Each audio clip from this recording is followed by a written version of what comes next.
Hello, good morning, my Facebook friends. I am Michelle, and I am your host for the Monday Coffee Talk. I'm a transition life coach, and I have this Monday Coffee Talk where I invite speakers and influencers from all over the world to come onto the show and share their inspirational story. And today I have a very special guest. He's an author of a book that was just published a month and 3 days ago. Anthony Vaughn. He is the author of Combining Dark with Light. Anthony had a really, really interesting journey. He, That's one way to put it. do you like me using the word interesting? Interesting is definitely a word to be used. But I don't think interesting really sums up the journey that he's been gone through since he was born to the point where he is now. He was living from places, city to city. You were living in Michigan, or born in Michigan, went to Florida, came to California, and you were traveling from family to family, and you were living with your grandparents for a while. Anthony has a really compelling story, and it's a very inspirational one. So I would like to bring him on so that he can share his own journey with you. So welcome, Anthony Vaughn. Thank you, Michelle. Thank you so much. I'm happy to be here.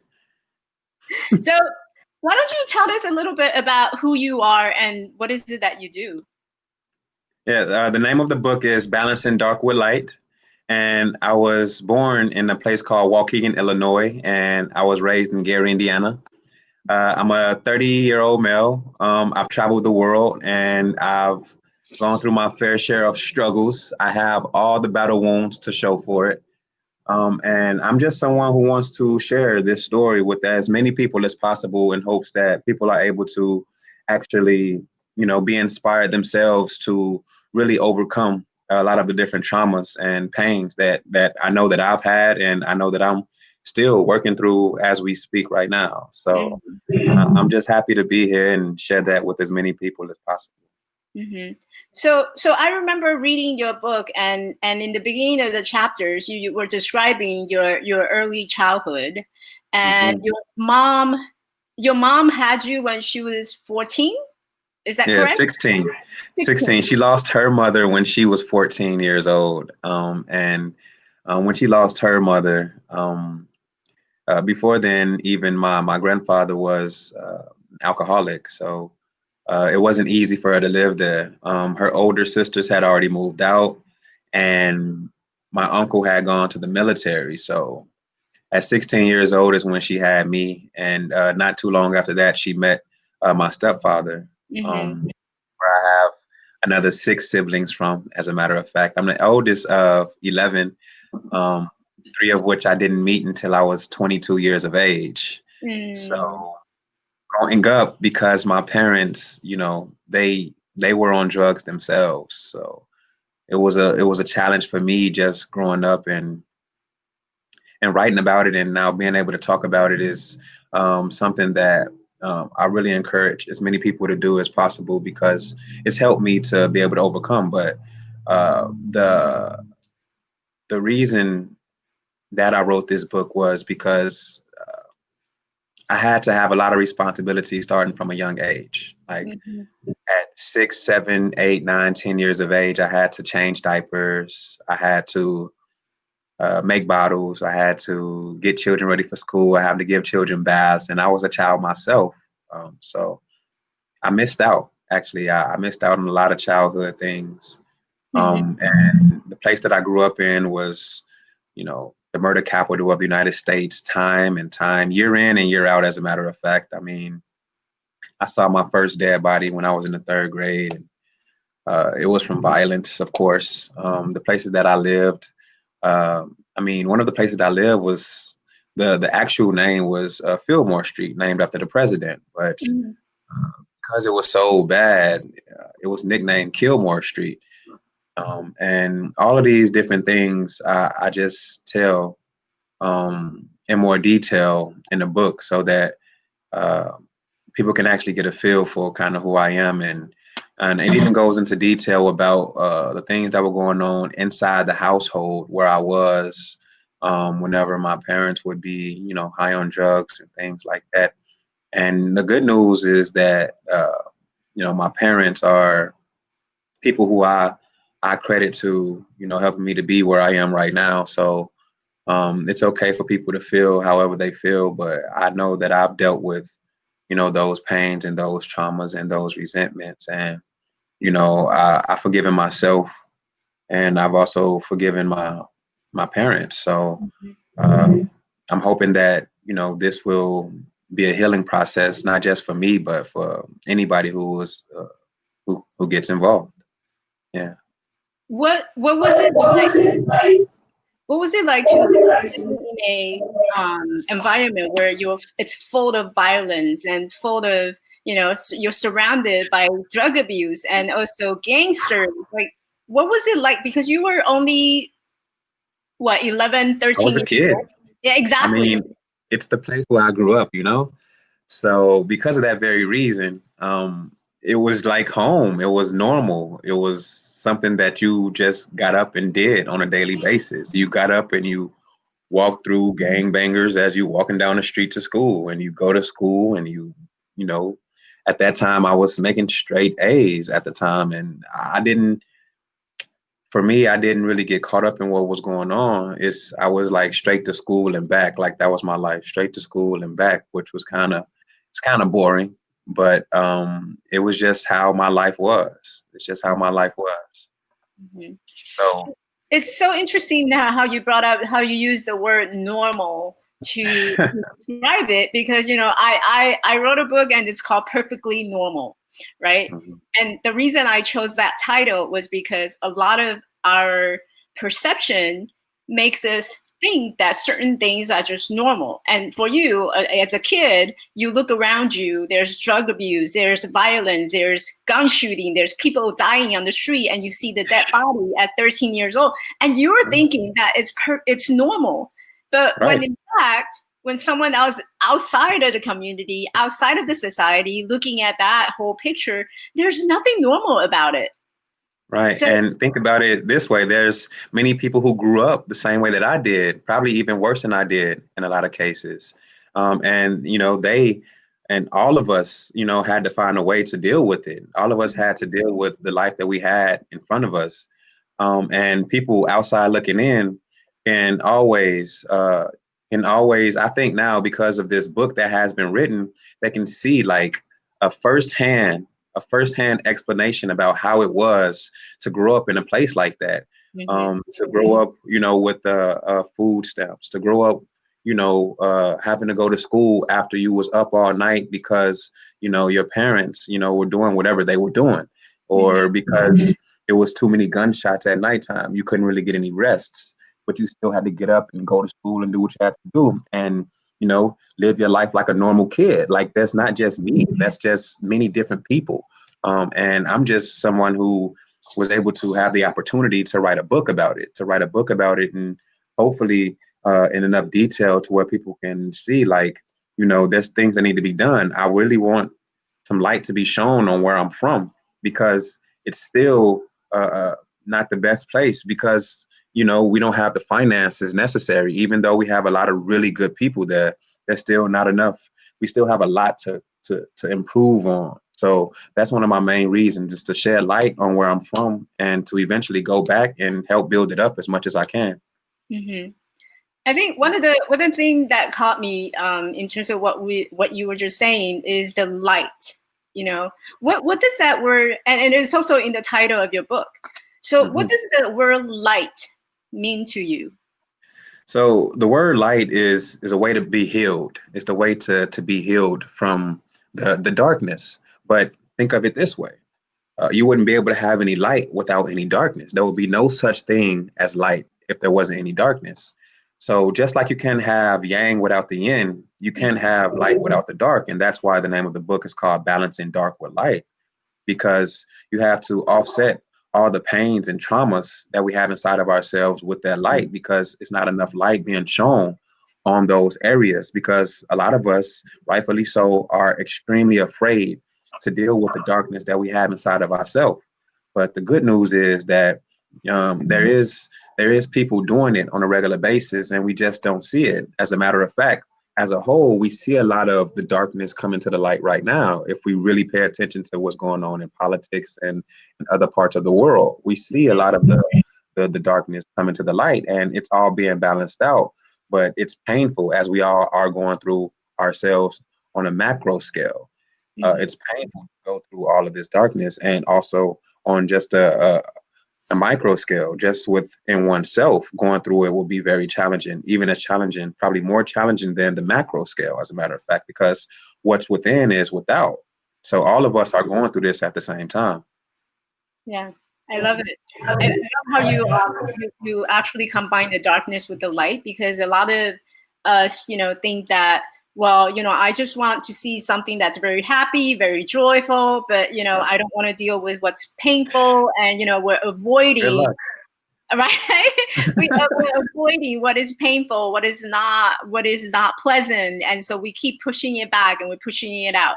But in order to really enjoy the happiness and knowing what the joy look like, we have to know what unpleasantness and sometimes a little bit of pain and suffering, and so in order to tell the difference and how to differentiate them. Right. In terms of, if you were to give someone a good advice, like there's someone who's going through the same journey as you were when you were 13, when you were still a child, what advice would you give that person? Just keep living, just keep moving forward. It's every one of us have our own particular story. And I can't discredit the person who has some type of pain because their parent had to work too much or things like that. But just keep living. That's the only thing I can say. Just keep living. Don't give up. Always know that there's going to be something better, even if you can't see it. Like, just know that there's something better, whatever that may be. If you have no idea what that is, have some type of faith. Have some type of faith, and that right there will help you to get through everything and anything. As a matter of fact, that's the advice that I would give to my 13-year-old self. Is to because I was suffered from a lot of depression, a lot of anxiety, and I didn't even want to look at anything that I was going through. So that means that I didn't have faith in something better. That means that eventually I got to a point to where I was just down on myself. And, I was somebody who didn't have much confidence growing up, as a matter of fact. Like, anybody who I grew up with, like, wouldn't be able to recognize me as I am right now, because I was always to myself. I didn't really share. This book is like completely outside of my comfort zone. But because I was able to continuously reflect on my life through a meditation practice that I did. People have other different forms to do whatever they need to do, but this meditation practice just had me continuously reflect on myself, literally thousands of times, literally thousands of times. So writing this book was just another step in that process, and now putting it out to other people to read, and see all of my dirty laundry and see how I was able to actually, kind of transmute that energy and, make it into something that hopefully will be inspiring to others is something that I'm really happy and I'm really proud of, as a matter of fact. Mm-hmm. And I'm proud of you too, because, in order to be able to freely express yourself to the public, whether it's a book, an interview, or anywhere that we're sharing our story with, it really requires us to be really vulnerable. And, vulnerability is something that it's very rare for a lot of people. And so I can totally, I think it's amazing that how you're being able to put yourself into the book and really, really, truly describing, what it was like to be living in a family where it's full of violence, in an environment where it's full of violence and drug abuse, alcoholism, and also you're just moving from places to places. There's really not a specific home. And having such a big family of 11 siblings. Yeah. And Yeah, that's a lot. the eldest, It was not easy. It was definitely not an easy journey, and to be able to share that freely to everyone, to inspire someone, that's really has its power and it's powerful. So I definitely wanted to acknowledge your courage for doing that. And it's a rare gift that the society needs more people like you, to be able to share their story to inspire others. If you were to think back on your journey, one particular person or someone that you look up to who kind of was there standing by your side and say, you know, Anthony, we got this. Let's do this together. Was there someone like that? It's tough. I know. First person comes to mind will be my uncle. He's a 22-year military veteran, and he's the person that I moved with when I was 19 years old. As a matter of fact, he was a military vet, so he had a lot of discipline. I was from a very chaotic situation, so naturally we bumped heads. There was no way. A whole bunch, a whole bunch. He always knew what was best, and I always knew what was best. But the fact is that I didn't know what was going on, and he did the best he could given the circumstances that he had experienced in his life.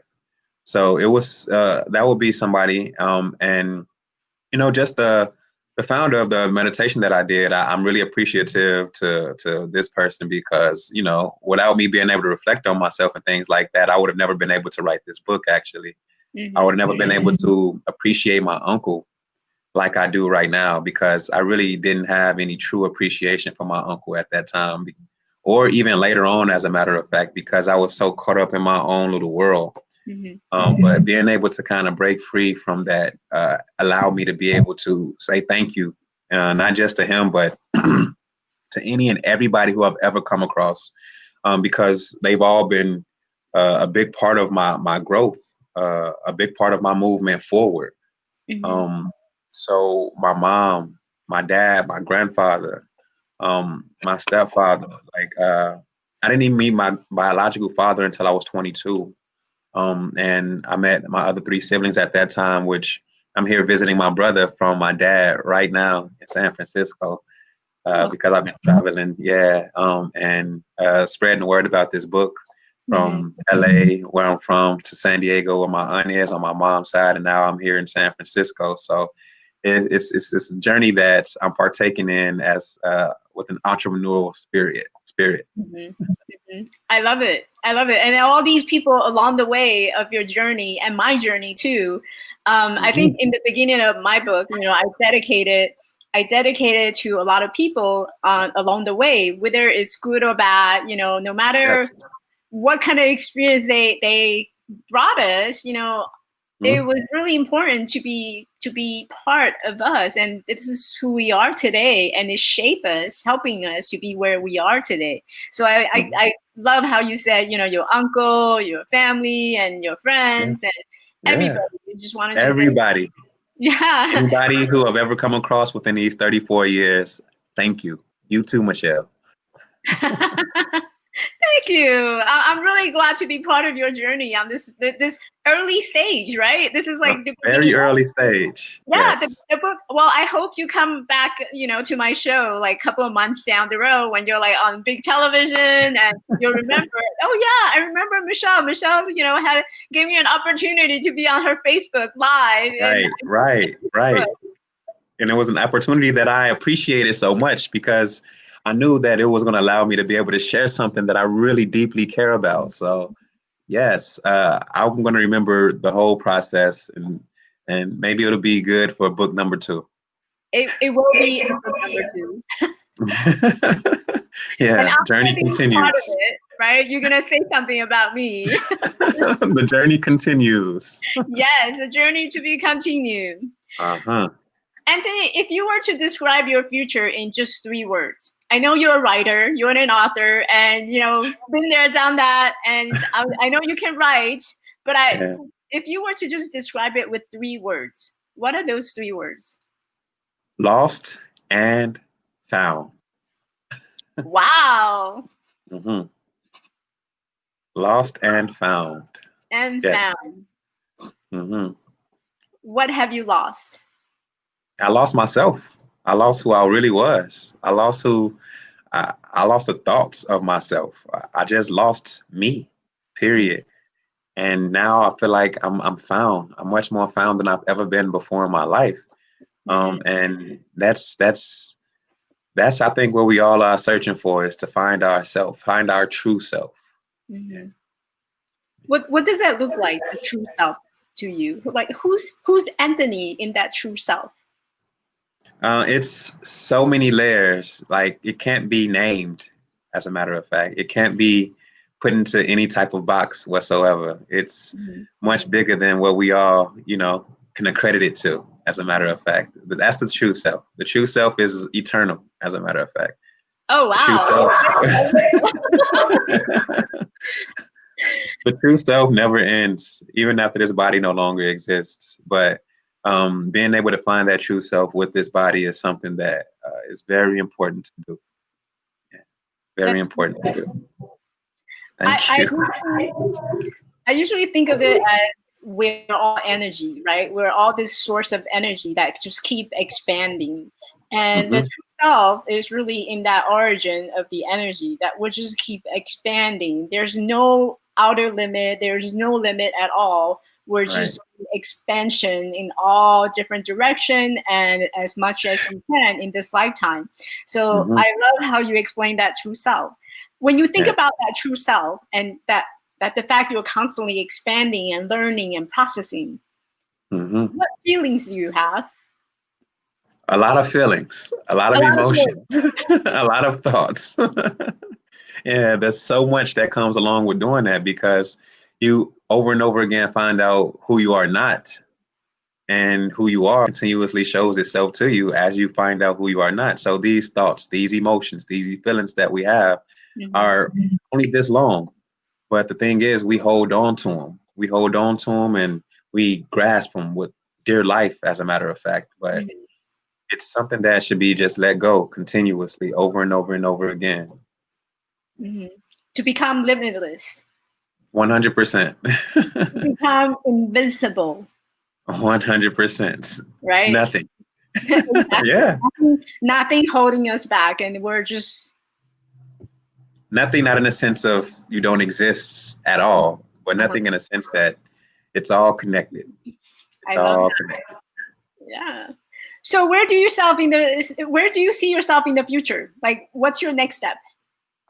The next step is continuing this book tour. I would like to stay in California, but I do have a sibling in Las Vegas, so maybe I'm going to go to Vegas next. It's a pretty sure thing that I'm going to go to Vegas, and I'm Okay. going to do some promotion over there. I'm going to be here in San Francisco for maybe about a month, Mhm. and then I'm going to make a decision on where my next location is going to be, and hopefully I'll do a lot more of these and more podcasts as well.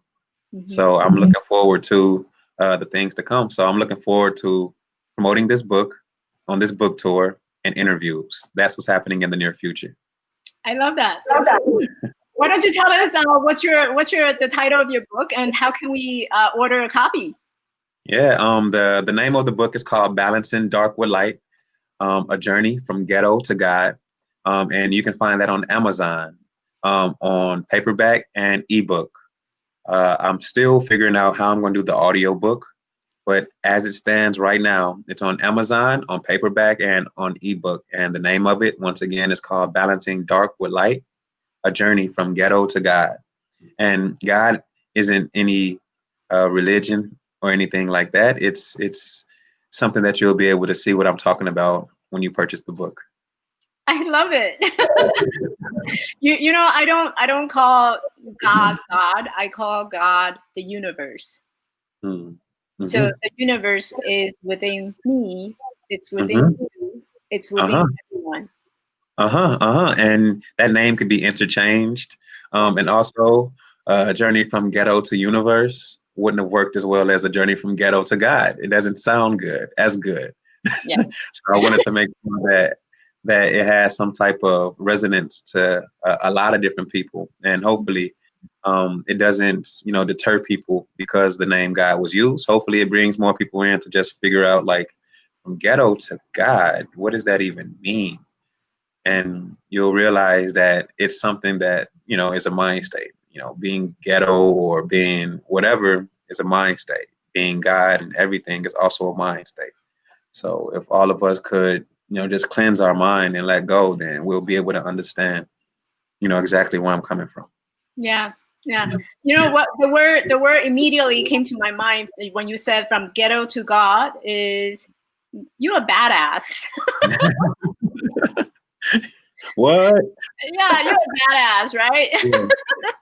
It's awesome. Yeah. It's awesome because I've I've I've I've had my fair share of crap that I had to go through. Mm, And I definitely had to be a badass to get through a lot of the different things that I had to go through, especially, growing up from childhood until 19 and then leaving home at 19 years old by myself, not knowing exactly where I was going to go. yeah. I was actually selling magazines door to door, just trying to figure out what I was going to do before I ended up moving in with my uncle. And Mm-hmm. then wasn't even with him for more than 6 months to a year before I got my own place at 20, 21 years old. So Yeah. this whole journey of just, and while I was 20, 21, 22 years old, I was a bouncer at a club. So Mm-hmm.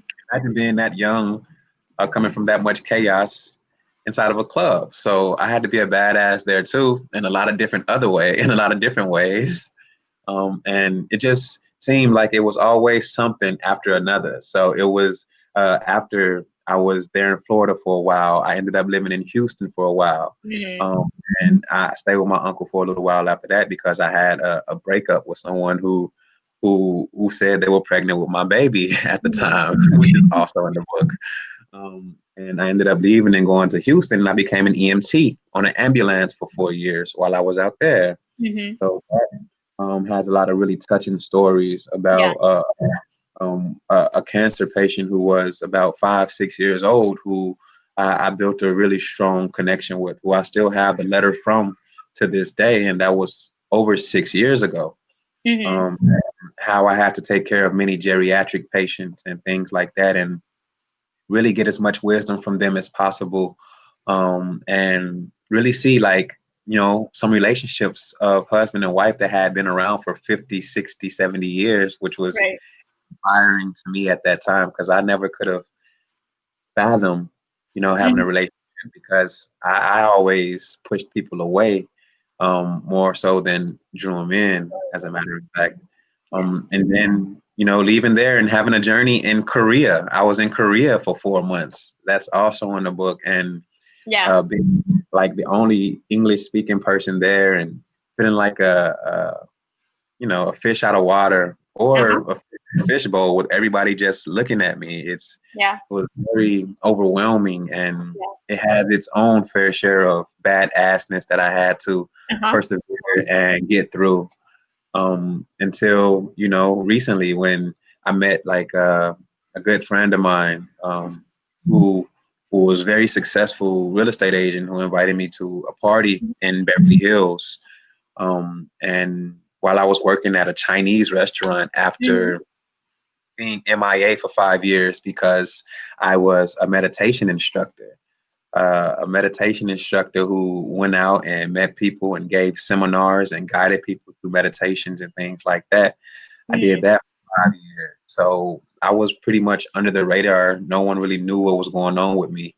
But to be fair, nobody really knew what was going on with me up until that point anyway. And then Uh-huh. all of a sudden coming out and writing this book, it was just, I don't, the inspiration just came out of nowhere. And the inspiration came from just thinking. So, hey, I've gone through all of these different things. I've been able to see all of my faults and things like that. And I know how much it's healed me. I know how much it's allowed me to grow. So if I was able to share that with as many people as possible, maybe that would inspire them to not have to write a book about their things like I did, which is one thing in itself, but to just Mm-hmm. really be honest with themselves and really look back on themselves and really deal with all of these traumas, these traumatic incidents that we all have in Mm-hmm. one form or another, and deal with those things. Then that in itself could actually help make the world a better place. That in itself could make us more accountable for, and not blame others. And I think that will literally make the world a better place if we just dealt with all of our pains and all of our sorrows and all of our crap that we have going on. I love those. I couldn't say it better. So from one badass to another badass, Anthony Vaughn. Michelle, the badass. I see you. Yes. And thank you so much for coming on to the Coffee Talk today. And Anthony has a book. It's called Balancing Dark with Light, From Ghetto to God. So check out on Amazon and follow Anthony Vaughn. And he has a very compelling, inspiring story. And I am your host. I'm Michelle. And I will see you next time. Thank you, Anthony, for coming. My pleasure. Bye. Have a good day. Bye. You too. Thanks, everybody. Bye.